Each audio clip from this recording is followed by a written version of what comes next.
হাদিসে কুদসি রাসূল করিম সাল্লাল্লাহু আলাইহি ওয়াসাল্লাম বলেছেন, ইয়াকুলুর রাব তাবারাক ওয়া তাআলা মান শাগালাহুল কুরআনু আন যিকরি মাসআলাতি আতাইতুহু আফজালা মা উতিয়াস সাইলি। আল্লাহর নবী বলেন, আমার আল্লাহ পাক বলেছেন, কোরআন তেলাওয়াত করতে গিয়ে যারা ব্যস্ত থাকে, কোরআন তেলাওয়াত করতে করতে যারা আমার কাছে হাত পেতে কিছু চাওয়ার সময় পায় না, যারা আমার কাছে হাত পেতে কিছু চায়, তাদের থেকে তেলাওয়াতকারীদেরকে আমি রব্বুল আলামিন বেশি করে দেই। জোরে বলেন সুবহানাল্লাহ। কোরআন তেলাওয়াত করতে করতে যারা আল্লাহর কাছে হাত পেতে চাওয়ার সময় পায় না, আল্লাহ পাক বলেন যারা চায় তাদের থেকে তেলাওয়াতকারীকে আমি বেশি দেই।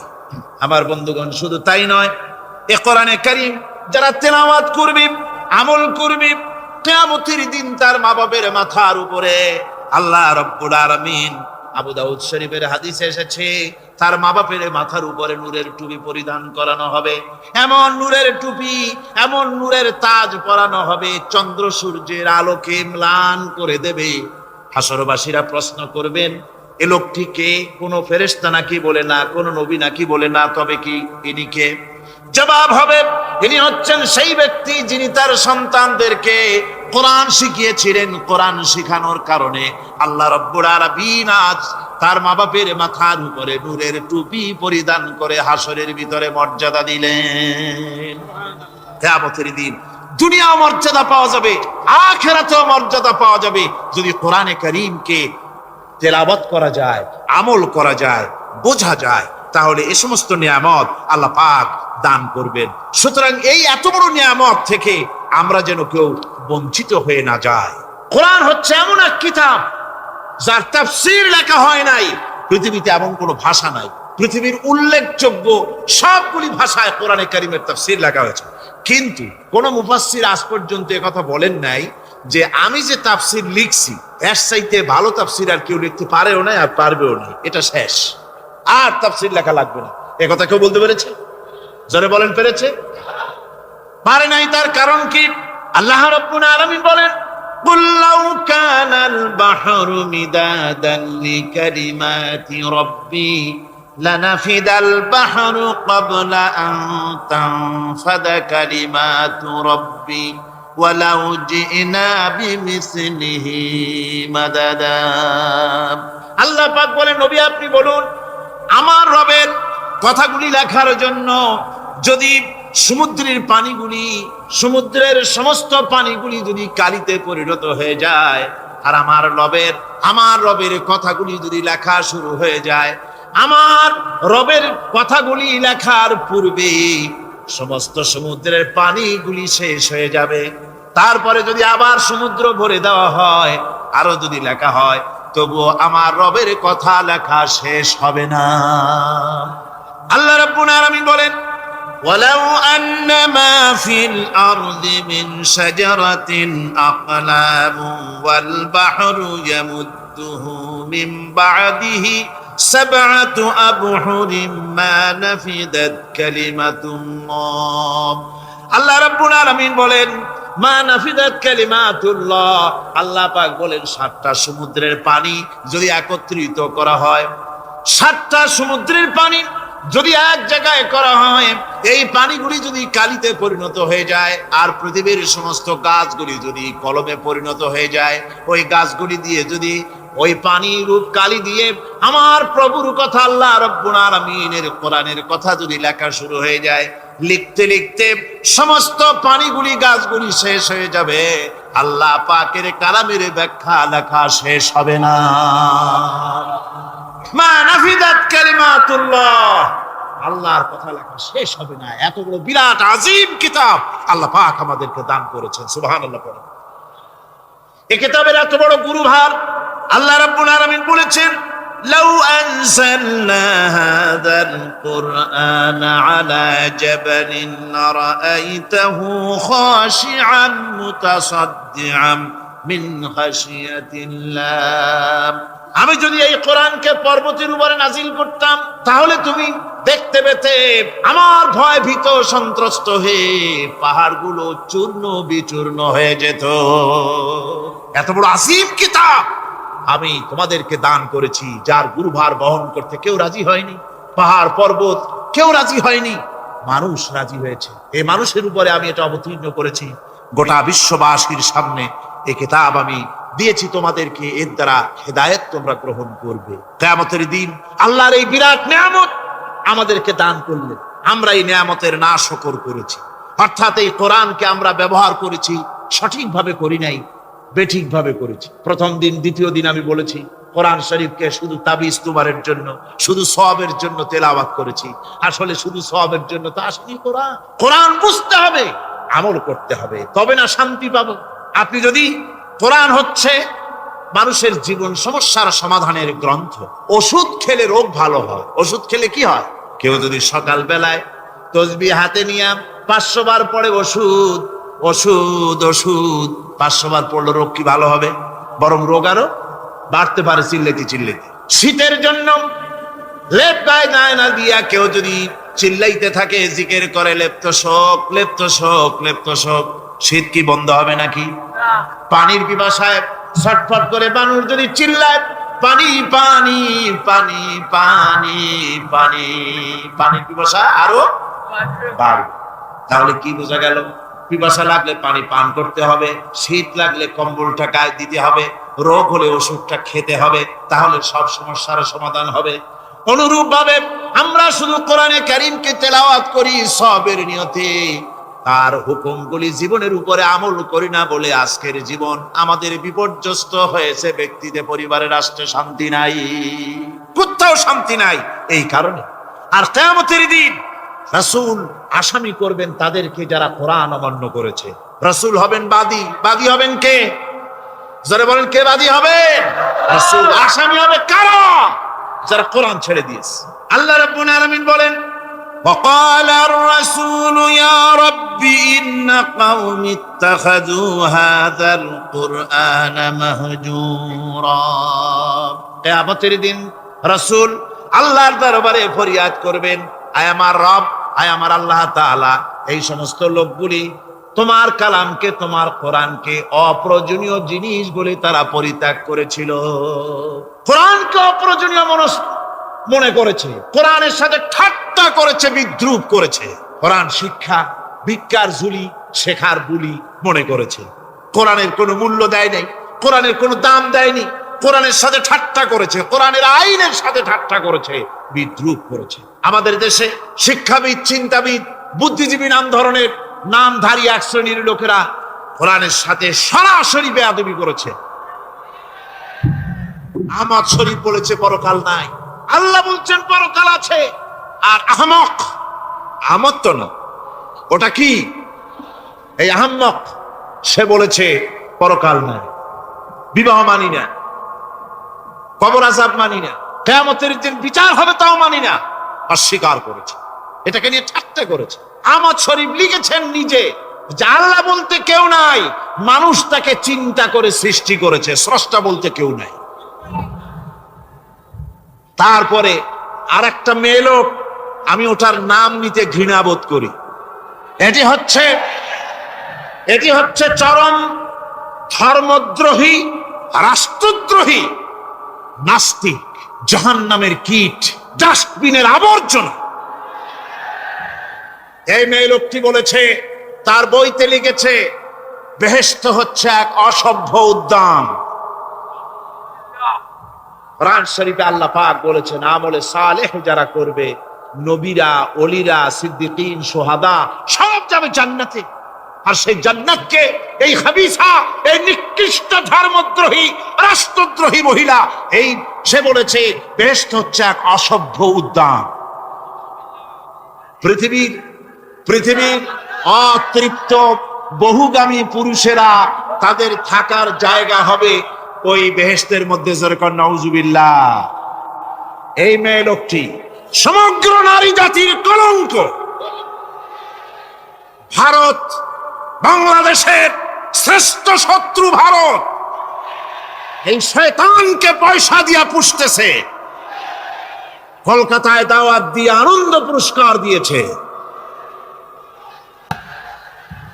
তার বইয়ের মধ্যে কত বড় নির্লজ্জ মেয়ে, বইয়ের মধ্যে লিখছে, বাসে বসে আমি যখন দেখি ছেলেরা পেশাব করার জন্য বাস থামলি বাসের থেকে নেমে দেওয়ালের পাশে গিয়ে প্যান্টের বোতাম খুলে পেশাব করে, আর মেয়েরা চুপ করে বসে থেকে পেশাবের যন্ত্রণা নিয়ে কষ্ট পায়, আমি আনন্দ পাবো সেই দিন যেদিন মেয়েরাও বাস থেকে নেমে দেওয়ালের পাশে দাঁড়িয়ে পেশাব করতে পারবে। এটা কি একটা মানুষ? অসভ্য জানোয়ার একে জন্ম দিয়েছে, আল্লাহই ভালো জানে। আমার বন্ধুগণ, তার অসভ্যতার শেষ নাই। কোরআন নিয়ে ঠাট্টা করেছে, বলেছে আমার মা রাতের বেলায় ঝুলে ঝুলে সূরা ইয়াসিন পড়ে, আমি চিন্তা করি যে কত বাজে কাম করতেছে সে। বলছে আল্লাহ পাক কোরআনের মধ্যে পুরুষকে বেহেশতের হুরিদের কাঁচা মাংসের লোভ দেখাইয়া, মদ খাওয়াবার লোভ দেখিয়ে তাদেরকে নামাজ রোজা করার জন্য বাধ্য করতেছে। বেহেশতে কি শরাব, বেহেশতে কি মদ পান করানো হবে? না, বেহেশতে মদ পান করানো হবে না। মদ তো নাপাক জিনিস। আল্লাহ পাক বলছেন বেহেশতে পান করানো হবে। ওয়াসাকাহুম রাব্বুহুম শারাবান তাহুরা, জান্নাতের ভিতরে আল্লাহ পাক শারাবে তাহুর পান করাবেন, যেটা নিজেও পাক এবং যে পান করবে সেও পবিত্র হয়ে যাবে। সুবহানাল্লাহ। সুতরাং এই কোরআন নিয়ে ঠাট্টা বিদ্রুপ যারা করেছে, কিয়ামতের দিন আল্লাহর দরবারে তাদেরকে উঠতে হবে, আজ হোক কাল। আমি জানি না বাংলাদেশ সরকার ভারতের ভয়ের চোটে এই মেয়ে লোককে পুলিশ প্রহারা দিয়া পুষতেছে নাকি আমার বুঝে আসে না। বাংলাদেশ সরকারের পররাষ্ট্র মন্ত্রণালয় রীতিমতো আসামির কাঠগড়ায় দাঁড়িয়ে বিবৃতি দিয়েছেন এবং তাকে পুলিশ প্রহরার ভিতরে রেখেছে। বাংলাদেশের দণ্ডবিধি অনুযায়ী ওর তো ফাঁসি হয়ে যাওয়া উচিত। কোরআনের বিরুদ্ধে কথা বলেছে, আল্লাহর কোরআন নিয়ে ঠাট্টা করেছে। আমার বন্ধুগণ, কিয়ামতের দিন যখন এরা উপস্থিত হবে আল্লাহর দরবারে, আল্লাহ রাব্বুল আলামিন কোরআনের সাথে যারা ঠাট্টা করেছে, বিদ্রুপ করেছে, কোরআনের আইনকে নিয়ে যারা ঠাট্টা বিদ্রুপ মজাক উড়াইছে, কিয়ামতের দিন তাদেরকে বলা হবে ওয়াকিলাল ইয়াউমা নানসাকুম কামা নাসিতুম লিকা ইয়াউমিকুম হাদা। কিয়ামতের দিন আল্লাহ রাব্বুল আলামিন কোরআনের ঠাট্টাকারী, কোরআনের বিদ্রুপকারী, কোরআনের আইনের অমান্যকারীদেরকে বলবেন আমি আজকে তোমাদের ভুলে গেলাম, যেমন করে তোমরা এই দিনে আমার সঙ্গে সাক্ষাৎকারের কথা ভুলে গিয়েছিলে। তোমরা যেমন আমার আজকের এই কিয়ামতের দিনের কথা যারা ভুলে গিয়েছিলে, আজকে আমিও তোমাদেরকে ভুলে গেলাম। এরপরে কি হবে? ওয়া মাওয়াকুমুন নার ওয়া মা লাকুম মিন নাসিরিন। আল্লাহ পাক বলেন এরপরে এদের জায়গা হবে জাহান্নাম, আর এদের সাহায্যকারীও কেউ থাকবে না, জাহান্নামে চিরকাল থাকতে হবে। এটা এই জন্য যে তারা আল্লাহর কোরআনের সঙ্গে ঠাট্টা করেছে, বিদ্রুপ করেছে, কোরআনের আইন মানে নাই, কোরআনের আইনকে অমান্য করে চলেছে। এই জন্য কিয়ামতের দিন আল্লাহ রাব্বুল আলামিন তাদেরকে শাস্তি প্রদান করবেন। কোরআন পৃথিবীর বুকে আল্লাহ নাজিল করেছেন, শুধু তেলাওয়াত করবেন ঝুলে ঝুলে, এই জন্য নয়। কি জন্য নাজিল হলো? এবার উদ্দেশ্য শুনুন। আল্লাহ পাক বলেন আর রহমান আল্লামাল কোরআন। আল্লাহ রাব্বুল আলামিন তিনি হলেন এমন দয়াবান, এমন রহমান, যিনি কোরআন শিখালেন। কি কারণে শিখালেন? কোরআন নাজিলের উদ্দেশ্য কি? আল্লাহ পাক বলেন ইন্না আনজালনা ইলাইকাল কিতাবা বিল হাক্কি লিতাহকুমা বাইনান নাসি বিমা আরাকাল্লাহ। আল্লাহ পাক বলেন এই কিতাব আমি আপনার প্রতি অবতীর্ণ করেছি এই জন্যে যাতে করে আপনি আল্লাহর প্রদর্শিত এই বিধান অনুযায়ী মানুষের উপরে বিচার ফয়সালা করতে পারেন। মানুষের উপরে আইন চলবে আল্লাহ। কার আইন? জোরে বলেন কার আইন? আলা লাহুল খালক ওয়াল আমর। সৃষ্টি যার, আইন চলবে কার? আল্লাহ পাক বলেন এই জন্য নাজিল করলাম, কোরআন নাজিল করেছি যাতে করে কোরআনের আইন দিয়ে বিচার ফয়সালা করতে পারেন, সেই জন্যই কোরআন নাজিল করলাম। আসলে আল্লাহর নবীর এই পৃথিবীতে আগমনের উদ্দেশ্য ওটাই ছিল। হুয়াল্লাযী আরসালা রাসূলাহু বিল হুদা ওয়া দীনিল হক লিইয়ুযহিরাহু আলাদ-দীনি কুল্লিহি ওয়া কাফা বিল্লাহি শাহীদা। আল্লাহ রাব্বুল আলামিন বলেন, আমি আমার রাসূলকে দ্বীনে হক সত্যের বিধান সহকারে দুনিয়ায় প্রেরণ করেছি। লিইয়ুযহিরাহু আলাদ-দীনি কুল্লিহি আয় লিইয়ুগলিবাহু আলা সাইরিল আদিয়ান, সমস্ত আদিয়ানে বাতিলের উপরে আমার দ্বীনকে বিজয়ী করে দেওয়ার জন্য আমি রাসূলের কাছে কিতাব সহকারে তাকে অবতীর্ণ করেছি। এ দায়িত্ব শুধু মুহাম্মদ সাল্লাল্লাহু আলাইহি ওয়াসাল্লামের ছিল না, দুনিয়ার উপরে আল্লাহর দ্বীন কায়েম করা, আল্লাহর বিধান অনুযায়ী মানুষের বিচার ফয়সালার দায়িত্ব শুধু মুহাম্মদ সাল্লাল্লাহু আলাইহি ওয়াসাল্লামের ছিল না, সমস্ত নবীদের ছিল। কাদের ছিল? সব নবীদের ছিল। ফাবাসাল্লাহু আন-নাবিয়্যিনা মুবাশশিরিনা মুনযিরিন ওয়া আনজালা মা'আহুমুল কিতাবা বিল হাক্কি লিয়াহকুমা বাইনান নাস। আল্লাহ পাক বলেন, সমস্ত নবীদের কাছে আমি কিতাব অবতীর্ণ করেছি এই জন্য যে তারা সহজ এবং সোজা পথে যারা চলতে চায় তাদেরকে তিনি সুসংবাদ দিবেন, আর বাঁকা পথে যারা চলবে তাদেরকে তিনি জাহান্নামের ভীতি প্রদর্শন করবেন। আর আমি তার উপরে যে কিতাব অবতীর্ণ করেছি এই কিতাব দিয়ে জনগণের উপরে বিচার ফয়সালা করবে, আইন চলবে আল্লাহর কিতাব দিয়ে। আইন চলবে কি দিয়ে? আল্লাহর কিতাব দিয়ে। আল্লাহর কিতাব অনুযায়ী জনগণকে পরিচালিত করবেন। এই জন্য আমি এই কোরআনকে নাজিল করেছি, অতীতেও এই কিতাবগুলি নাজিল করেছি। কুল ইয়া আইয়ুহান নাসু ক্বাদ জাআকুমুল হাক্কু মির রাব্বিকুম। আল্লাহ পাক বলেন, নবী আপনি বলে দেন, আপনি বলুন, হে মানব সকল, আল্লাহর পক্ষ থেকে তোমাদের জন্য মহাসত্য এসেছে। এই মহাসত্য যদি অনুসরণ করো তোমাদের জন্য কল্যাণকর হবে। ওমান দাল্লা ফাইন্নামা ইয়াদুল্লু আলাইহা, আর যদি কোরআনকে অমান্য করো, আল্লাহর কিতাবকে অমান্য করো, তাহলে তোমাদের জন্য অকল্যাণ হবে। আজ আপনারা বলেন, আল্লাহর কিতাবের আইন কি আমাদের দেশে চলে? কোরআনের আইন কি চলে? চলে না। কোরআনের আইন চলে না। আমরা কি খুব শান্তিতে আছি? খুব আরামে আছি? শ্রমিকরা তাদের শ্রমের মূল্য পায়, কৃষক তার উৎপাদিত পণ্যের সঠিক দাম পায়, নারী তার সতীত্বের মর্যাদা পায়। জনগণ কি আরামে ঘুমাতে পারে? না, জনগণ রীতিমতো দুবেলা পেট পুরে সমস্ত জনগণ খেতে পারে। এর একমাত্র কারণ হচ্ছে কোরআনের আইনকে অমান্য করা হয়েছে। ভালো করে কান পেতে শুনুন, আল্লাহ রাব্বুল আলামিন কোরআনে কারীমের মধ্যে পরিষ্কার করে বলেছেন, ওয়া মান লাম ইয়াহকুম বিমা আনজালাল্লাহু ফাউলাইকা হুমুল কাফিরুন। যারা নাকি আমার দেওয়া বিধান অনুযায়ী, কোরআন অনুযায়ী যারা বিচার ফয়সালা করে না, ফাউলাইকা হুমুল কাফিরুন, ফাউলাইকা হুমুজ জালিমুন, ফাউলাইকা হুমুল ফাসিকুন। যারা আমার দেওয়া বিধান অনুযায়ী বিচার ফয়সালা করে না তারা কাফির, তারা জালিম, তারা ফাসিক।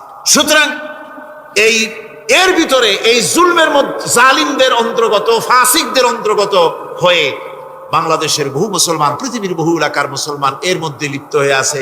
কোরআনের আইন চালু না করলে পরে, কোরআনের আইন না মানলে পরে জালিম হতে হবে, কাফির হতে হবে, ফাসিক হতে হবে। অর্থাৎ যতখানি না মানবেন ততখানি এই বিশেষণে বিভূষিত হতে হবে। এক শ্রেণীর লোক আছে যারা বলে বেড়ান ধর্ম আর রাজনীতি আলাদা। বলেন কিনা? কন জোরে বলেন, বলে কিনা? ধর্ম আর রাজনীতি আলাদা। তারা বলেন আমরা ধর্ম নিরপেক্ষ থাকতে চাই। তারা কি থাকতে চায়? ধর্ম নিরপেক্ষ থাকতে চায়। কোরআনে কারীমে এই ধর্ম নিরপেক্ষবাদীদের ব্যাপারে কোরআন কি বলছে শুনুন। আল্লাহ রাব্বুল আলামিন বলেন, আলাম তারা ইলাল্লাযীনা ইয়াজউমুনা আন্নাহুম আমানু বিমা উনজিলা ইলাইকা ওয়া মা উনজিলা মিন ক্বাবলিক। আল্লাহ পাক বলেন, হে নবী, তুমি কি সেই সব লোকদেরকে দেখেছো যারা দাবি তো করে যে আমরা আল্লাহর উপর ঈমান এনেছি আর এই কিতাবের উপর ঈমান এনেছি, এর পূর্বে যত কিতাব নাজিল হয়েছে সেসব কিতাবের উপরেও ঈমান এনেছি। ধর্ম নিরপেক্ষবাদীরা তারা তো বলে না যে আল্লাহ মানি না, কোরআন মানি না, একথা বলে না, ওটা বলে না। কি বলে? সেই বলা কথাটাই আল্লাহ এখানে অনেক আগে বলে রেখেছেন। ওরা বলে যে আমরা অবশ্যই আল্লাহকে মানি, আল্লাহর কিতাব মানি, এর পূর্বে যত কিতাব নাজিল হয়েছে সেগুলোও মানি। তবে ইউরিদুনা আইয়াতাহাকামু ইলাত তাগুত, তারা চায় তাদের জীবনের সমস্ত সমাধান সমস্যার জন্য তাগুতের কাছে যেতে চায়। তাগুতকে, আল্লাহকে বাদ দিয়ে তারা যেতে চায় কোথায়? তাগুতের কাছে। জোরে বলেন, কিসের কাছে যেতে চায়? তাগুতের কাছে। তাগুত বলে কারে? তাগুত বলা হয় যে নিজে আল্লাহর আইন মানে না এবং অপরকেও আল্লাহর আইন অমান্য করতে বাধ্য করে, তাকে বলা হয় তাগুত।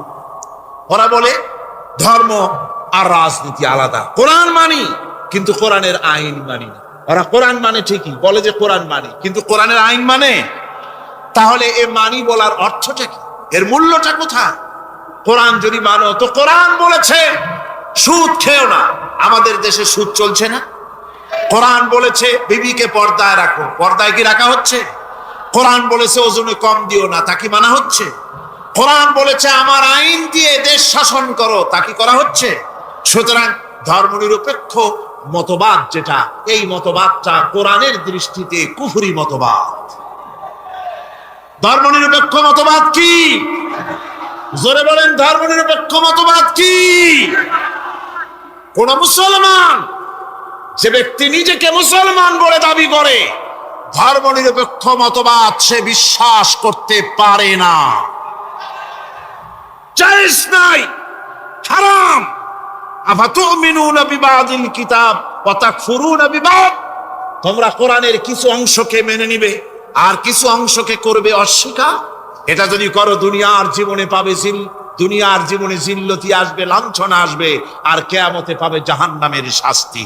সুতরাং ধর্মনিরপেক্ষ মতবাদের অর্থ তারা বলে যে ধর্মহীনতা নয়, আসলে কিন্তু ধর্মনিরপেক্ষ মতবাদের অর্থই হলো ধর্মহীনতা। ঠিক কিনা কন? জোরে বলেন ঠিক কিনা? এই ধর্মনিরপেক্ষ মতবাদ আমাদের দেশের জন্ম হয় নাই, এর জন্ম হয়েছে ইউরোপ সভ্যতায়। প্রাচীন ইউরোপ সভ্যতায় এর জন্ম হয়েছিল, সেখান থেকে তার আন্ডা বাচ্চা ভারতে এসেছিল।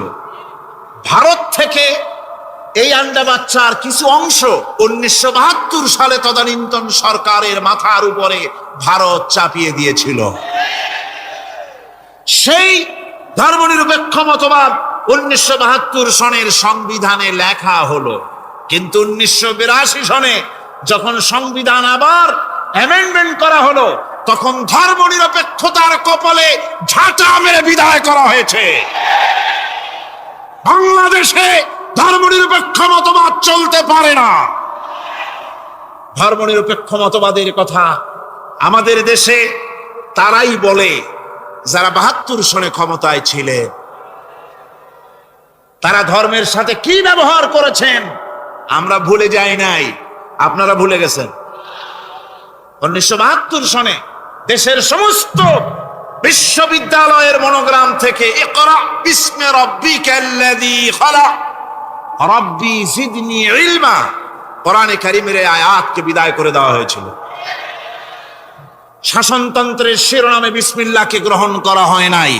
শুধু তাই নয়, কোরআনে কারীম যেখানে তেলাওয়াত করা হয়, তখনকার সময় রেডিওতে, টেলিভিশনে, ওই 72 থেকে 3 বছর, এবং এখনো সেই দলটি মিটিং করতে গিয়ে, কোনো জায়গায় কিছু করতে গিয়ে, আগে কোরআন শরীফ, তারপরে গীতা, তারপরে বাইবেল, এগুলি হচ্ছে মুনাফিকের লক্ষণ। কিসের লক্ষণ? যেখানে যেই টেবিলে, যেই মঞ্চে কোরআন তেলাওয়াত হয়, বাইবেল গীতা পড়া হারাম, পড়া হতে পারে না। কোরআনের চাইতে শ্রেষ্ঠ কিতাব আল্লাহর দুনিয়া আছে। সমস্ত কিতাবকে রদ করেছে কোরআন। হযরত ওমর রাদিয়াল্লাহু তাআলা রাসূল করিম সাল্লাল্লাহু আলাইহি ওয়াসাল্লামের কাছে গিয়ে তাওরাতের একটা পাতা পড়তেছি। হযরত আবু বকর রাদিয়াল্লাহু তাআলা সেখানে চলে এলেন। এসে দেখেন রাসূল করিম সাল্লাল্লাহু আলাইহি ওয়াসাল্লামের চেহারা মোবারক লাল হয়ে গিয়েছে গুসায়। হযরত আবু বকর বললেন, ওমর, তুই যদি এর থেকে মরে যেতিস, তুই যদি এর থেকে মরে যেতিস, তুই যদি এর থেকে মরে যেতি। 3 বার বলল। হযরত ওমর শিউরে উঠলেন, হতচকিত হয়ে উঠলেন। আবু বকর আমাকে মরার কথা বলছেন কেন? তিনি তাকিয়ে দেখেন রাসূল করিম সাল্লাল্লাহু আলাইহি ওয়াসাল্লামের চেহারা মোবারক গুসায় লাল।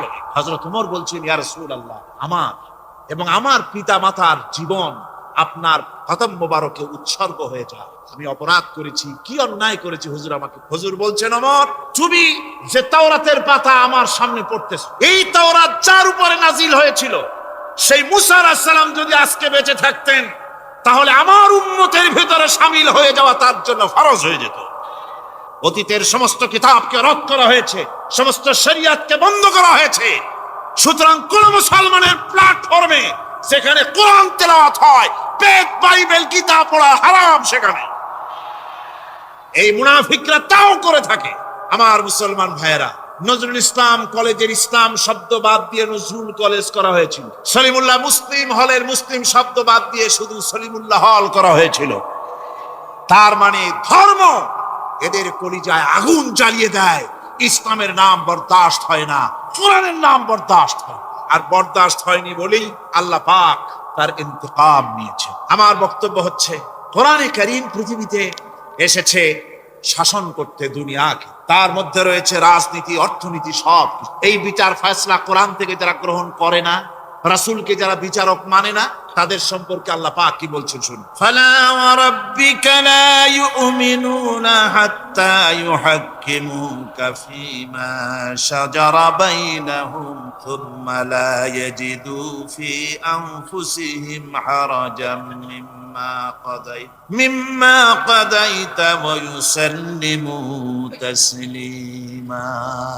আল্লাহ রাব্বুল আলামিন বলেন, ফালা ওয়া রাব্বিক, কখনো নয় হে নবী, আপনার রবের কসম, কখনোই নয়। ওরা মুমিন নয় যারা নাকি তাদের জীবনের সব কিছুর ব্যাপারে যতক্ষণ পর্যন্ত আপনাকে বিচারক না মানে, আপনার দেওয়া ফয়সালাকে গ্রহণ না করে, এবং আপনি বিচার করার পর ফয়সালা দেওয়ার পরে এটার উপরে দ্বিধাহীন চিত্তে মেনে যতক্ষণ না নিবে, ততক্ষণ পর্যন্ত তারা যত ঈমানের দাবি করুক, তারা আসলে মুমিন না।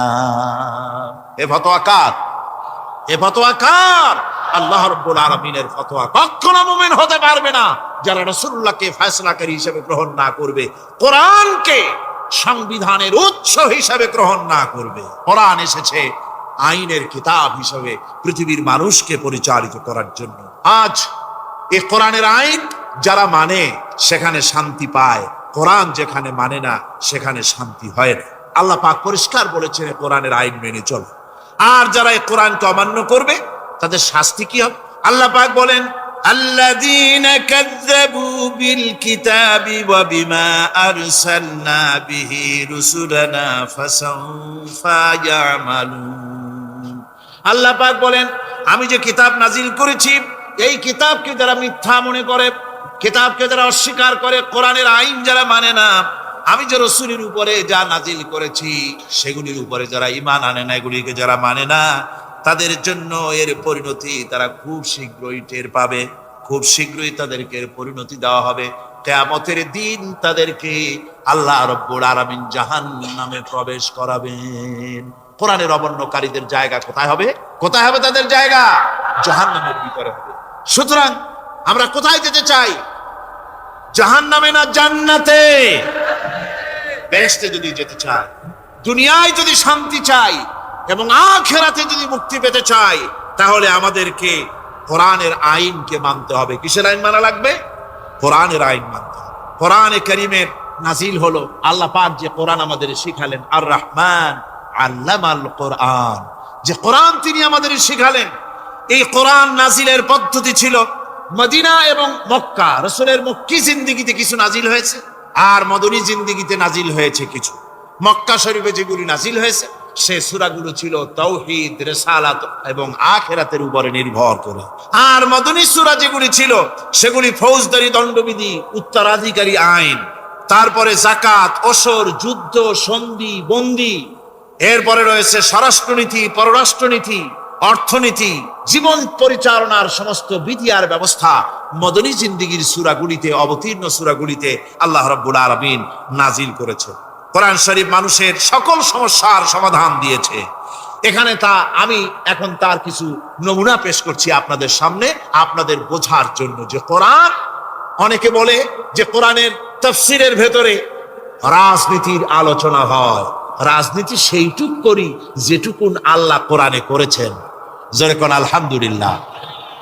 এর থেকে বালাই কিছু বলি নাকি? কোরআন যেটুকুন করেছে, রাসূলুল্লাহ যেটুকুন করেছে, একজন মুসলমান হিসাবে তা করা আপনার আমার জন্য কি সুন্নত, নফল? ওইটা করা কি জোরে কর? এটা করা আমাদের জন্য ফরজ। সেই জন্য আমি কিছু নমুনা পেশ করছি আপনাদের সামনে, বুঝতে পারবেন যে কোরআন শুধু নামাজের কথা নিয়ে আসে নাই। কোরআনের মধ্যে আয়াত সংখ্যা কত? ৬,৬৬৬, এটা ঠিক না, কিছু কম আছে, ৬,০০০ কয়েক শত, ভালো করে গুনে দেখা দরকার। তো এই যে আয়াতে কারিমা যেগুলি রয়েছে, এর মধ্যে মাত্র ৫০০ আয়াত হচ্ছে হুকমে শরঈ। ভালো করে শুনুন, ৫০০ আয়াত আদেশ এবং নিষেধ জাতীয়, এটা করো ওটা করো না, এটা হালাল ওটা হারাম, এ হলো ৫০০। তো এই যদি ৫০০ হয় তাহলে বাকি ৬,০০০ কি? বাকি ৬,০০০ ইতিহাস, দর্শন, বিজ্ঞান, রাজনীতি, অর্থনীতি, সমাজনীতি, উত্তরাধিকারী আইন, পররাষ্ট্রনীতি, স্বরাষ্ট্রনীতি, মানুষের জীবনে যা দরকার, ইহকাল, পরকাল, কবর, হাসর, মিজান, সিরাত, জান্নাত, জাহান্নাম, এসব কিছু আল্লাহ পাক বাকি হাজার হাজার আয়াতের মধ্যে বলেছেন। তো ৫০০ আয়াতের পরিচিতি আমাদের জানা আছে, নামাজ, রোজা, হজ, যাকাত, হালাল, বৈধ, অবৈধ ইত্যাদি সম্পর্কে। কিন্তু বাকি আয়াতগুলিতে আমাদের জীবন পরিচালনার ব্যাপারে আল্লাহ পাকের কথা শুনুন, কিভাবে এ কথাগুলি আল্লাহ পাক আমাদের বলছেন। বিচার পদ্ধতি সম্পর্কে শুনুন। কোরআন যে বিচার পদ্ধতি আমাদেরকে দিয়েছেন, নিরঙ্কুশ ন্যায় বিচারের কথা কোরআন বলেছে। কোরআন বলেছে বিচার হতে হবে কি ধরনের? ওয়াইদা হাকামতুম বাইনান নাসি আন তাহকুমু বিল আদল। কোরআন শরীফ বলেছে তোমরা যখন লোকদের মাঝে বিচার ফয়সালা করবে তখন অবশ্যই সুবিচার করবে, জাস্টিস, ন্যায় বিচার করবে। এই ন্যায় বিচার করতে গিয়ে তোমার সামনে যদি বিজাতীয় কোনো লোক আসামি হয়ে দাঁড়ায়, অমুসলিম, তখন বিচারটা কিভাবে করবে? কোরআনে কারীম বলছি, ওয়ালা ইয়াজরিমান্নাকুম শানাআনু কওমিন আলা আল্লা তা'দিলু। কোন বিশেষ শ্রেণীর বিচার কাজ করতে গিয়ে, কোন বিশেষ শ্রেণী বা জাতির বিচার কার্য পরিচালনা করতে গিয়ে তাদের প্রতি বিদ্বেষ যেন তাদেরকে তুমি যেন জুলুম করে না বসো, তখন যেন তুমি ইনসাফ করতে পারো, তাদের উপরে জুলুম করবে না। সে যদি তোমার জাতের লোক না হয়, বিচার করতেছে, তুমি বিচারক হিসাবে সঠিক বিচার করবে, বিচারের মানদণ্ডকে কখনো খেলাধুলা করবে না, ভালো সুবিচার করবে। এটা হচ্ছে কোরআনে কারীমের কথা। আর আত্মীয় স্বজনের বিচার সম্পর্কে বলা হচ্ছে যে তোমরা বিচার নিয়ে, সুবিচার নিয়ে তোমরা দাঁড়াও, দণ্ডায়মান হও সুবিচার নিয়ে। মুসলমানেরা তোমরা যখন বিচার করবে, তখন এই বিচার করতে গিয়ে ওয়ালাউ আলা আনফুসিকুম আবিল ওয়ালিদাইনি ওয়াল আকরাবিন, সে যদি তোমার নিজের বিরুদ্ধেও যায় বিচার, তা যদি তোমার সন্তান সন্ততি, ভাই ব্রাদার, মা বাপ ইত্যাদির বিরুদ্ধেও যদি চলে যায়, ইয়াকুন গানিয়ান আও ফাকিরান, যদি সে গরিব হয়, যদি সে ধনীও হয়, বিচারের বেলায় কোন রকম তারতম্য করবে না, আপন হোক পর হোক, বিচার করতে হবে সঠিক। এটা কার কথা? আল্লাহর। জোরে বলেন কার কথা? পৃথিবীর কোন ধর্মগ্রন্থে কথা বলেছে? পৃথিবীর কোন জাতি কথা বলেছে? কোরআন বলেছে এই সুবিচারের কথা। সুবিচার করতে হবে, বিচারের বেলায় খবরদার আপন পর এবং কোন ধর্মের লোক এই চিন্তা করতে যেও না। কোরআনে কারীমের মধ্যে রয়েছে ফৌজদারি দণ্ডবিধি, জুডিশিয়াল ল, ফৌজদারি দণ্ডবিধি। এখানে একটা কথা বলে নিতে হয়, আল্লাহর আইন, মূল কথাটা কি? আল্লাহর আইন। আল্লাহর আইনের কথা শোনা মাত্রই এক শ্রেণীর লোকেরা মনে করে আল্লাহর আইন মানেই হলো হাত কাটা, আল্লাহর আইনের অর্থই হলো গলা কাটা, আল্লাহর আইনের অর্থই হলো দৌড়া মারা। এটা একটা বাজে কথা। আল্লাহ পাকের আল্লাহ কি এইরকম একটা বদমেজাজি দারোগার মতো আল্লাহ যে মানুষ পাইলেই খালি পিটাবে আর হাত কাটবে? একটা কথা হইল হাত কাটা, গলা কাটা। এটা কখন সুবিচার প্রতিষ্ঠিত হয়ে যাবে, খাওয়া পড়ার গ্যারান্টি মিলবে, তারপরে যদি কেউ চুরি করে দৃষ্টান্তমূলক শাস্তি দাও হাত কেটে। এর আগে না। মদিনা মুনাওয়ারায় হযরত ওমর রাদিয়াল্লাহু তাআলা আনহুর সময় অনাবৃষ্টির কারণে দুর্ভিক্ষ দেখা দিয়েছিল। তখন হযরত ওমর জাস্টিসদেরকে, ম্যাজিস্ট্রেটদেরকে ডেকে পরিষ্কারভাবে এলান করে দিয়েছিল, এখন যদি কোনো চোর ধরা পড়ে এই দুর্ভিক্ষ চলাকালীন কোন চোর যদি ধরা পড়ে আর প্রমাণিত হয় পেটের জ্বালায় চুরি করেছে, খবরদার তার হাতকে তোমরা কাটবে না, খবরদার হাত কাটবে না। ইসলাম তো আগে পেটে দেয়, আগে কোথায় দেয়? পেটে, আর পরে দেয় পিঠে, আগে দেয় না। মানুষের খাওয়া পড়া শিক্ষা চিকিৎসা বাসস্থান সবটার গ্যারান্টি দেওয়া হয়।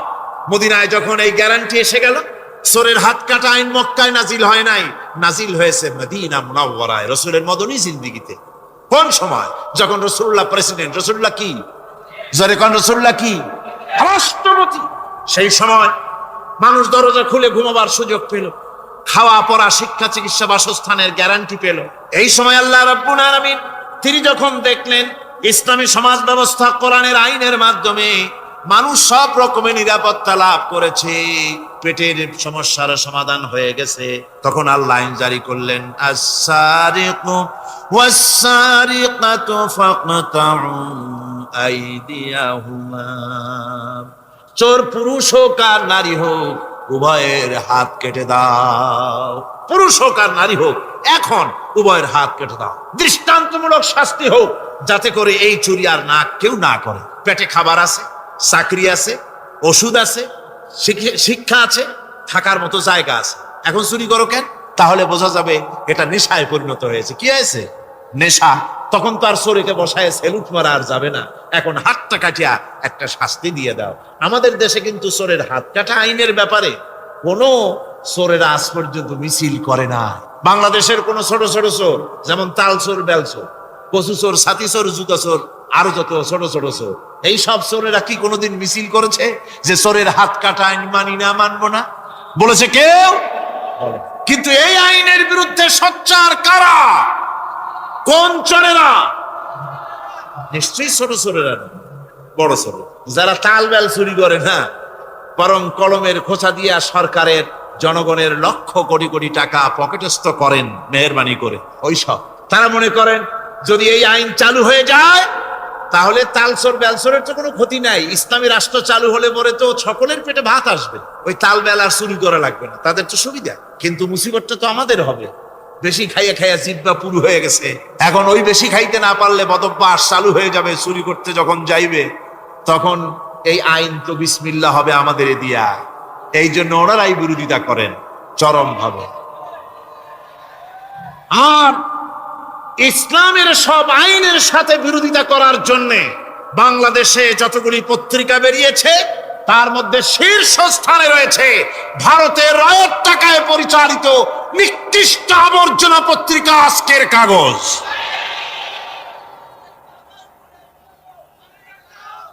ওই কাগজে, এই কাগজের একটা প্রবন্ধ লেখা হয়েছে আজ। সেই প্রবন্ধে লেখা হয়েছে ধর্মভিত্তিক রাজনীতি এমনি এমনি নিষিদ্ধ করা যাবে না, সম্ভব হবে না, এটাকে একেবারে গোড়া থেকে উপড়ে ফেলে দিতে হবে। বাউগড়ির আবদার, ভারতের টাকা নিয়ে লাফালাফি করছে আজকে তারা। বাংলাদেশ থেকে ধর্মভিত্তিক রাজনীতি নিষিদ্ধ ঘোষণার জন্য পায়তারা চালাচ্ছে এই পত্রিকার মাধ্যমে। এই পত্রিকার একমাত্র কাজ গোটা জাতিসত্তাকে দ্বিধা বিভক্ত করা, ইসলামের বিরুদ্ধে ইয়াং জেনারেশনকে খেপিয়ে তোলার জন্য আদা পানি খেয়ে লেগেছে। ধর্মভিত্তিক রাজনীতি নিষিদ্ধ ঘোষণা করার জন্য আপ্রাণ প্রচেষ্টা চালাচ্ছে। সংসদে পর্যন্ত এই বক্তব্য উঠানো হয়েছে, তাই না?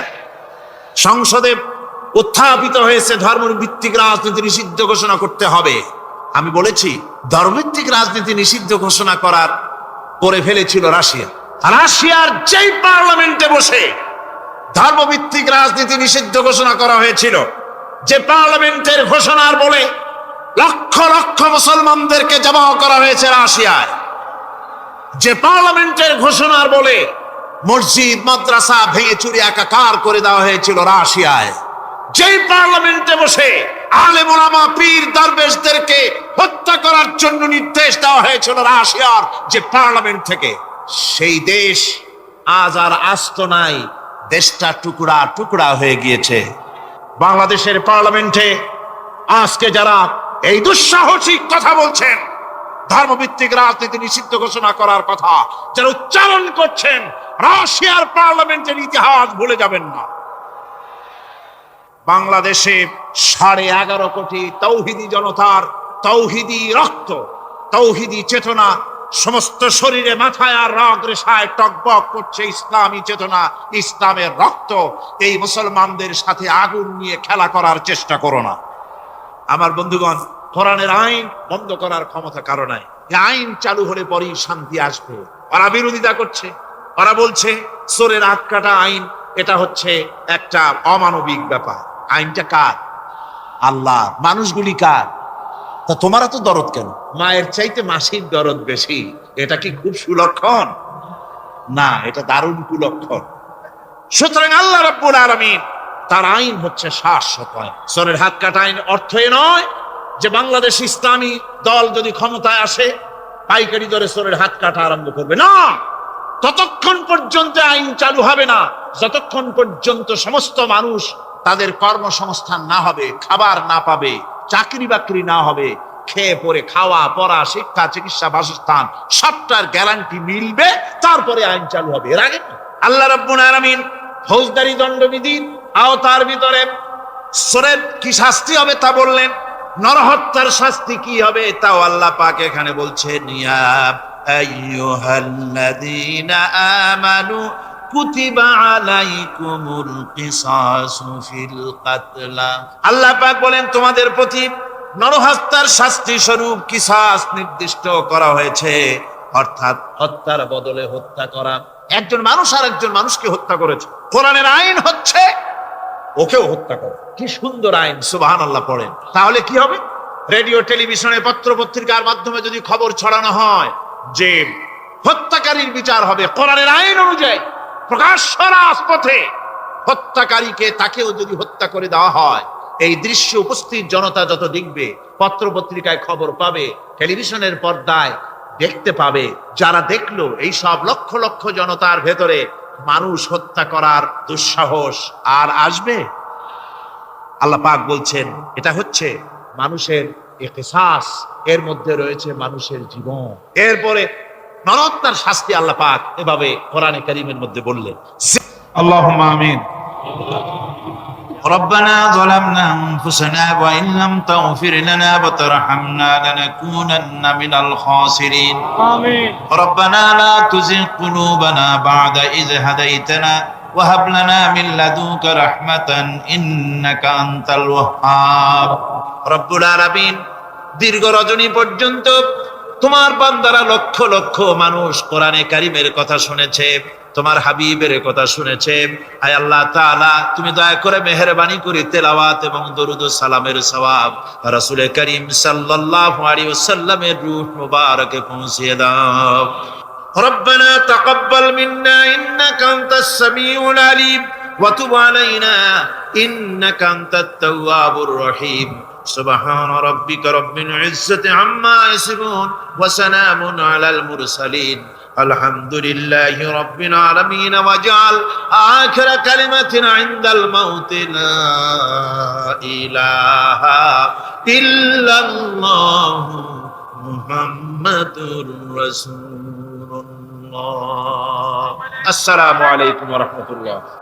চুল নিজের ছিটতে ইচ্ছে করছে তা, আহারে এখন যদি আমি কোনো পরপুরুষের সামনে পড়ি তাহলে তো আমার সারা জীবনের লালিত সতীত্ব ধ্বংস হবে, আমার অলংকার আদি চুরি হবে। ভয়তে চোখ দিয়ে পানি পড়তেছে। আস্তে আস্তে করে গন্তব্যের দিকে আগাচ্ছে, হঠাৎ দেখতে পেল দূরের থেকে একটা যুবক পুরুষ তার দিকেই আসতেছে। মেয়ে লোকটি ভয়তে বসে পড়েছে, সুন্দরী যুবতী নারী বসে বসে ভয়ের চোটে এখনই আমার সব শেষ। যুবকটি আস্তে আস্তে করে হেঁটে মহিলাটির সামনে এসে দাঁড়ায় আছে। মহিলা ভয়তে চোখ থেকে দর দর করে পানি পড়ছে। যুবক বলছে কি জানেন? যুবকটি মেয়ে লোকের চোখের উপরে চোখ রেখে বলছে, মা, আমাকে দিয়ে তোমার কোনো ক্ষতি হবে না।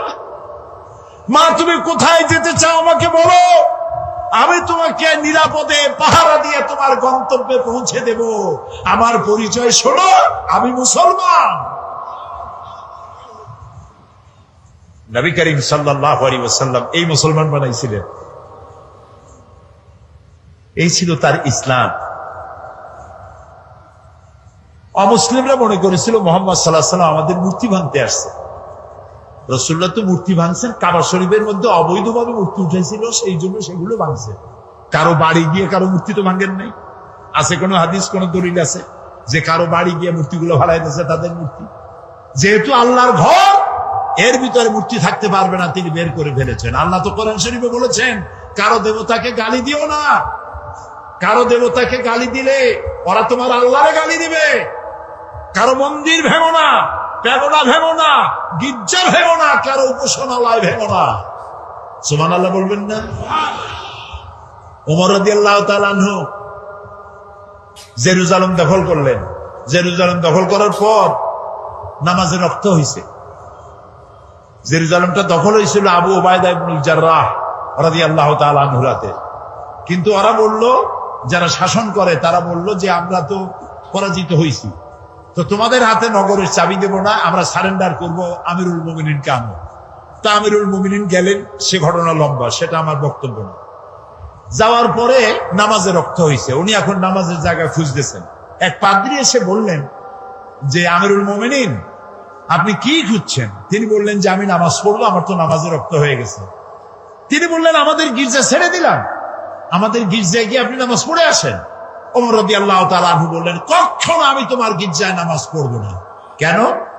এই জন্য পড়বো না, আজকে যদি আমি তোমার গির্জায় নামাজ পড়ি, অসম্ভব নয়, কোন একদিন কোন মুসলমান হয়তো দাবি করে বসতে পারে আমিরুল মুমিনিন যেহেতু নামাজ পড়েছেন গির্জায়, এটা গির্জা না, এটা আমাদের মসজিদ, আমি চাই না তোমাদের গির্জা মসজিদ হয়ে যাও। সুবহানাল্লাহ। ইসলাম কি আর আমি বুঝি কি, আর আমি যাচ্ছি কোথায়?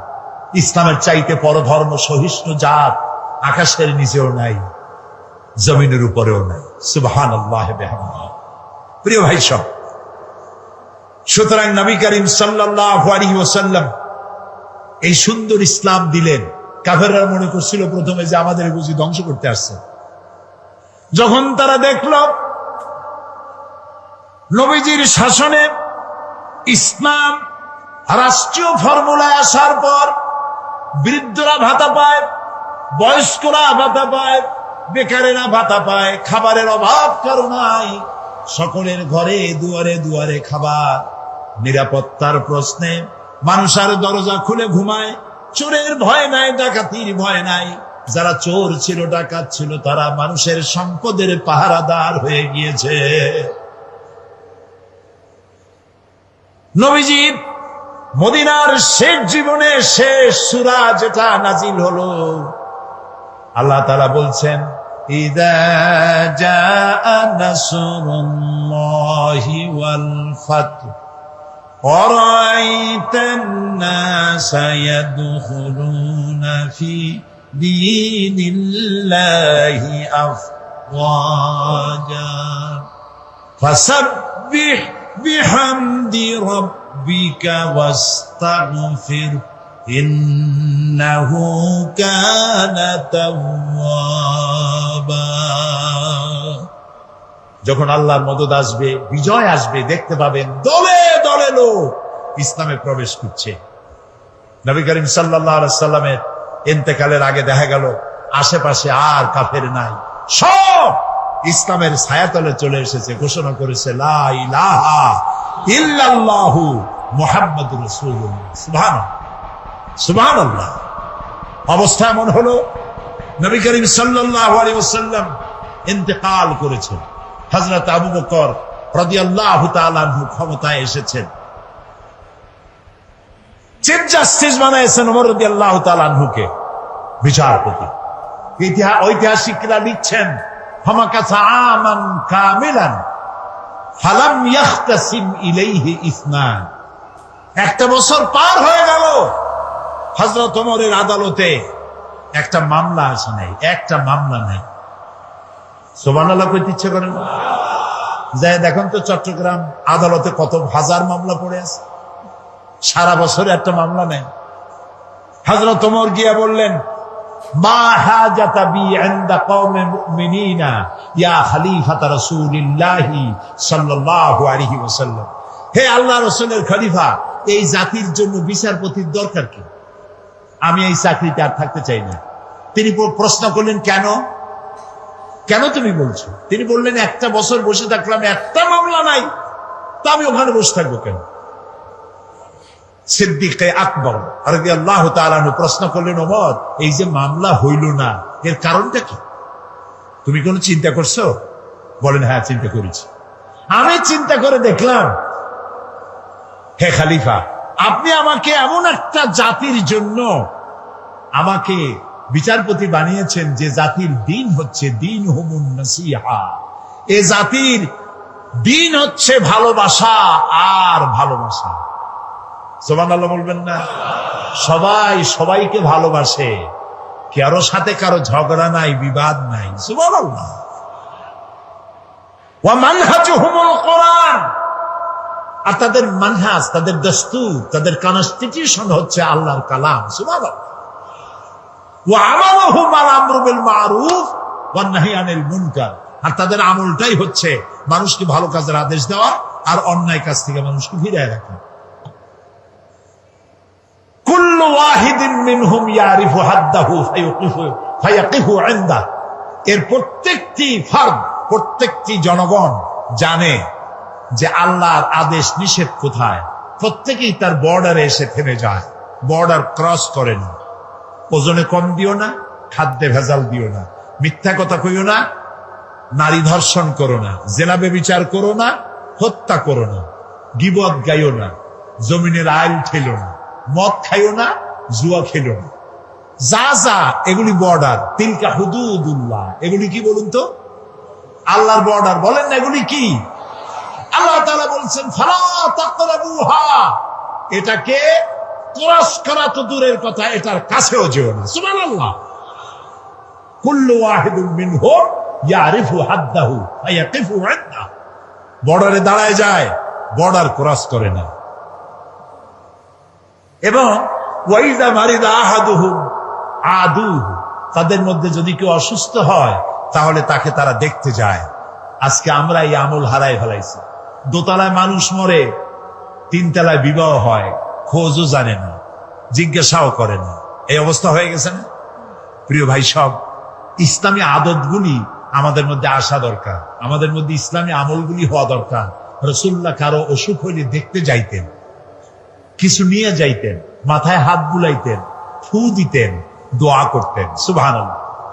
আপনার শত্রু যদি হয়, অসুস্থ হয়েছে, আপনি যদি তাকে দেখতে যান, একটু কমলা নিয়ে যান, একটু বেদানা নিয়ে যান, একটু আঙ্গুর নিয়ে যান। আপনার সাথে শত্রুতা থাকবে, চক্ষু লজ্জার সৃষ্টি হবে। তাহাদ্দু তাহাব্বু, হাদিয়া দাও, মহব্বত বাড়বে। আর সালাম দাও, গণ গণ সালাম দাও। সুবহানাল্লাহ। আফশুস সালাম, রাসূলুল্লাহ বলেছেন সালাম দাও, বেশি করে সালাম দাও। সুতরাং নবী করিম সাল্লাল্লাহু আলাইহি ওয়াসাল্লাম যে জীবন ব্যবস্থা এনেছিলেন, সেই ব্যবস্থা ছিল এরকম, যেখানে ঝগড়াঝাটি ছিল না, মারামারি ছিল না। এই হলো ইসলাম। সেই ইসলাম এই পৃথিবীতে যাতে আর উঁচু না হতে পারে, এই পৃথিবীটাকে ধ্বংস করার জন্য যত মতবাদ তৈরি হয়েছিল সব শেষ। পুঁজিবাদ শেষ, কমিউনিজম শেষ। মানুষের গন্তব্য ছিল ইসলামের দিকে। কোন দিকে গন্তব্য? ইসলামের দিকে। সেই ইসলাম যেন আগাতে না পারে, সেই জন্য মুসলমানদের নাম দিতে হবে সন্ত্রাসী। কি নাম দিতে হবে? সন্ত্রাসী। শুরু হয়ে গেল সন্ত্রাস, পৃথিবী জুড়ে সন্ত্রাস শুরু হয়ে গেল। বর্তমান পৃথিবীতে সন্ত্রাস নাই এমন কোন দেশ আছে বলে আমার জানা নাই। সারা দুনিয়া জুড়ে সন্ত্রাস। এই মাহফিল হওয়ার কথা ছিল কবে বলেন? ডিসেম্বর মাসে বোমা খয়ের মতো ফুটতে লাগলো চতুর্দিকে। কেন ফুটাইলো? তারা বলতে চায় তারা আল্লাহর আইন প্রতিষ্ঠা করবে। কার আইন? আল্লাহর আইন প্রতিষ্ঠা করবে। এখন আল্লাহর আইন প্রতিষ্ঠার জন্য বোমা মারবে। শুরু হয়ে গেল বোমা। একসাথে বাংলাদেশের কতগুলি 63টা জেলায় বোমা শুরু হলো। আমরা এগুলোর নামও শুনি নাই জীবনে। নাম হলো জামাতুল মুজাহিদিন, হরকুতুল জেহাদ। তারপরে আর একটা কি, না না না, জেএমবি, হরকতুল জিহাদ, হিজবুত তাহরীর। তারপরে আবার নাম হলো, এটা আবার নতুন নাম, জানি না এটা আবার কোথা থেকে আবিষ্কার হইলো, আল্লাহ জানে। সে নতুন নাম আর একটা হয়েছে, সেটা হলো আল জঙ্গিতুল জংলা। একটা আল শব্দ বসাই দিলেই মনে হবে যেন ওটা ইসলাম। এখন তারা ইসলাম প্রতিষ্ঠা করবে বোমা মারিয়া। এটা কি জন্যে? আল্লাহর আইন। আমাদের স্লোগান ছিল আল্লাহর আইন চাই, আর কি চাই বলেন না সবাই? আল্লাহর আইন চাই। আর আল্লাহর আইনকে বদনাম করার জন্য, শোনেন মাথা কাটায় শোনেন কথা, আল্লাহর আইনের কথা যাতে আর পৃথিবীতে উচ্চারিত হতে না পারে, জিহাদের নাম যাতে মুসলমানেরা না নিতে পারে, সেই জন্য শুরু হলো ষড়যন্ত্র। পৃথিবীর মুসলমানেরা জিহাদের নাম মোছা যাবে না, জিহাদ চলবে কিয়ামত পর্যন্ত। তবে জিহাদটা কি, জিহাদটা কি সেটা বুঝতে হবে। জিহাদ আর কিতাল এক জিনিস নয়, জিহাদ আর যুদ্ধ এক জিনিস নয়, হলি ওয়ার এবং যুদ্ধ এক জিনিস নয়। জিহাদ এক পবিত্র জিনিস। সেটি কি? সেটি হচ্ছে জিহাদের আবিধানিক এবং পারিভাষিক অর্থ হচ্ছে যে কোনো উদ্দেশ্যকে সফলতার শীর্ষে পৌঁছে দেওয়ার জন্য যে প্রাণান্তকার প্রচেষ্টা করা হয়, ওই প্রচেষ্টার আরবি নাম হলো জিহাদ। এটা যুদ্ধ নয়। এখন আমার মূল লক্ষ্য ইসলাম প্রতিষ্ঠা। আমার মূল লক্ষ্য কি? এই ইসলাম প্রতিষ্ঠার জন্য আমি যদি বই লিখি, তাহলে এটা আমার লেখার জিহাদ। আমি এটা প্রতিষ্ঠার জন্য যদি আমি বক্তৃতা করি, এটা আমার বক্তৃতার জিহাদ। এটা প্রতিষ্ঠার জন্য যদি আমি মাল খরচ করি, তো এটা আমার মালি জিহাদ। আর যদি এই আন্দোলনকে ব্যাহত করার জন্য অন্য কোন রাষ্ট্র যদি ঝাঁপাইয়া পড়ে, তাহলে কেবলমাত্র রাষ্ট্রের পক্ষ থেকেই সেইটার মোকাবেলা করার জন্য আল্লাহ তাআলা এটা, এই আয়াত নাজিল হওয়ার পর যে সমস্ত মুসলমানরা মদ পান করতেন, ওনারা মনে করলেন যে মানুষের কল্যাণ আর অকল্যাণ আল্লাহর চাইতে তো আরো ভালো বোঝার কথা না। তিনি যখন বলছেন কল্যাণের চাইতে অকল্যাণ বেশি, কাজী এটা পান করব না। 25% শরাবখোর শরাব ছেড়ে দিল। আরেকদিন, এর কিছুকাল পরে একদিন নামাজ পড়তে গেছেন একজন ইমাম, ইমামতি করছেন তিনি, যিনি একটু আগে খাইয়ে আসছেন। 17 পারা শুরু করে 23 পারায় গিয়ে ঢুকছে। মাথা তো ঠিক নাই। রাসূলের কাছে প্রশ্ন করলো যে এই তো নামাজ পড়লো ইয়া খাইয়া, এখন তো নামাজের মধ্যে পেঁচ লাগাই ফেলাইছে, এখন কি হবে? আল্লাহ তাআলা বলে দিলেন, লা তাকরাবুস সালাত ওয়া আনতুম সুকারা হাত্তা তা'লামুনা মা তাকুলুন। যত তোমরা ওই অবস্থায় নামাজ পড়া তো দূরের কথা, নামাজের কাছেও যেও না যতক্ষণ তোমরা না বুঝো যে তোমরা কি বলছো। মাথার থেকে মদের ক্রিয়া না যাওয়া পর্যন্ত নামাজ পড়া তো দূরের কথা, কাছেও যেও না। বুদ্ধিমান মুসলমানেরা মনে করলেন, এত খারাপ এটা খাইয়ে নামাজ পড়া তো দূরের কথা, কাছেও যাওয়া উচিত না, দেখতে এটা খাবো। আরো 25% ছেড়ে দিল। তাও আমরা সুবহানাল্লাহ করবো না। এখন কত হইল? রেশিও কত? 50-50। অর্ধেকে খায়, অর্ধেকে খায় না। আল্লাহর আইনের প্রতি আনুগত্যের রেশিও যখন এই পর্যায়ে আসছে, তখন চূড়ান্ত আয়াত নাজিল হয়ে গেল, ইন্নামাল খামরু ওয়াল মাইসিরু ওয়াল আনসাবু ওয়াল আজলামু রিজসুম মিন আমালিশ শাইতানি ফাজতানিবুহু। মদ, জুয়া, মূর্তি, পাশা, এগুলি সব নিষিদ্ধ ঘোষণা করা হলো। এগুলি সব শয়তান কর্তৃক উদ্ভাবিত নোংরা কাজ। তোমরা ফাজতানিবুহু, এগুলি পরিত্যাগ করো। শয়তান চায় এই কাজগুলির মাধ্যমে তোমাদেরকে আল্লাহর জিকির এবং স্মরণ থেকে বিরত রাখতে। ফাহাল আনতুম মুনতাহুন, তোমরা কি এগুলি জানার পরেও বিরত থাকবে না? তখন তো মাইক নাই, রেডিও নাই, টেলিভিশনও নাই, মোবাইলও নাই। রাসূলুল্লাহ বললেন, এই আয়াতগুলি রাস্তায় রাস্তায় তেলাওয়াত করো, যাও। কয়েকজন সাহাবী নামাই দিল। সাহাবীরা রাস্তায় রাস্তায় আয়াত চিল্লায় পড়তেছেন। শরাব খানার ভিতরে যেসব মুসলমান শরাব খাচ্ছিলেন,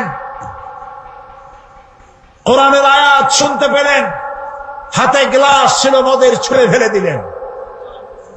মুখে নিয়েছিলেন, কুলি করলেন। যিনি গিলেছিলেন, গলায় আঙ্গুল দিয়ে বমি করে ফেলে দিলেন। মদের দোকানদার লাঠি মেরে তার মদের পাত্র ভেঙে চুরমার করে দিল। এর নাম মুসলমান, এর নাম ইসলাম, এর নাম ইসলাম। ঠাইসা দুনিয়া লা ইকরাহা ফিদ্দীন, দিনের মধ্যে কোনো বাড়াবাড়ি নাই। আমাদের ধর্মনিরপেক্ষ ভাইরা ওনারা লা ইকরাহা ফিদ্দীন দিচ্ছেন ওনাদের ধর্মনিরপেক্ষের দলিল হিসাবে। না বুঝলে যা হয়। একজন মুরব্বী ওই দলের, নাম নেব না, বুঝে নিয়ে, বেছে নাই তিনি, মুখে দাড়ি জাড়ি ছিল। আমি একদম বললাম, বড় ভাই, এই ধর্মনিরপেক্ষ না থাকলে কি হয়? এইটারে বাদ দিলে আমরা তো কাছাকাছি হইতে পারি। আপনি আমার পাকা ধানে মই দেন নাই, আমিও আপনার হালের গরু পিটায় মারি নাই। আপনাদের সাথে আমাদের কোনো শত্রুতা নাই। এটা করেন কেন? এটা বাদ দিতে পারেন না? কয় কর কি? আল্লাহ নিজেই তো ধর্মনিরপেক্ষ। আস্তাগফিরুল্লাহ, কয় কি? আল্লাহ চাইতে ধর্মের পক্ষে কেউ আছে? এই তো কেবল আমি তো শুরুই করছি ইসলাম। আল্লাহ তো বলছেন আমার কাছে পছন্দ কেবলমাত্র ইসলাম। যেরকম কি চিল্লায় বলো, আমার কাছে পছন্দনীয় কেবলমাত্র ইসলাম। তা আল্লাহ তো সব থেকে ধর্মের পক্ষে, আর আপনি কোন কি? কয় যে ওই যে আছে লাকুম দীনুকুম ওলিয়া দিন, ওটাও তো ধর্মের পক্ষে। লাকুম দীনুকুম ওলিয়া দিন, তোমার জন্য তোমার ধর্ম, আমার জন্য আমার ধর্ম। তার মানে কি? তার মানে হলো তুমি তোমার ধর্মের পক্ষে থাকো, আমি আমার ধর্মের পক্ষে থাকি। সুবহানাল্লাহ।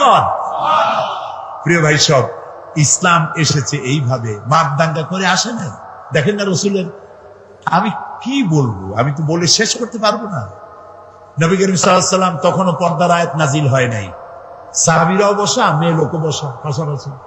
এক যুবক মহিলা, এক যুবক পুরুষ, একটা সুন্দরী যুবতী, চেহারা ভালো লাগছে, তার দিকে এরকম তাকায় আছে। রাসূলুল্লাহ কিচ্ছু বললেন না, শুধু হাত দিয়ে মাথাটা ধরিয়া যুবকের আরেক দিকে ঘুরাই দিলেন, মুখ দিয়া কিচ্ছু বললেন না। যুবক মেসেজ পাইয়া গেছে না? এটার নাম ইসলাম। মারামারি নয়, কলজায় কষ্ট দেওয়া নয়, বোমা মারা নয়, ঠ্যাঙ্গা মারা নয়। আল্লাহ তাআলা বলছেন, ফাবিমা রাহমাতিন মিনাল্লাহি লিনতা লাহুম ওয়ালাউ কুনতা ফাজ্জাল গালিযাল কলব লাম ফাদ্দু মিন হাওলিক। হে রাসূল, আপনার প্রতি আল্লাহর দয়া হলো এই, আপনার কলজাটারে আল্লাহ একদম নরম বানাই দিয়েছে। যেই কাছে আসে সিমেন্টের মতো লাগিয়ে যায়। যদি আপনার মেজাজ খারাপ হইতো, কলজাটা যদি শক্ত হইতো, কেউ কাছে আসতো না, সব দূরে সরে যেত। ইসলাম আসছে ভালোবাসা দিয়ে। সুবহানাল্লাহ।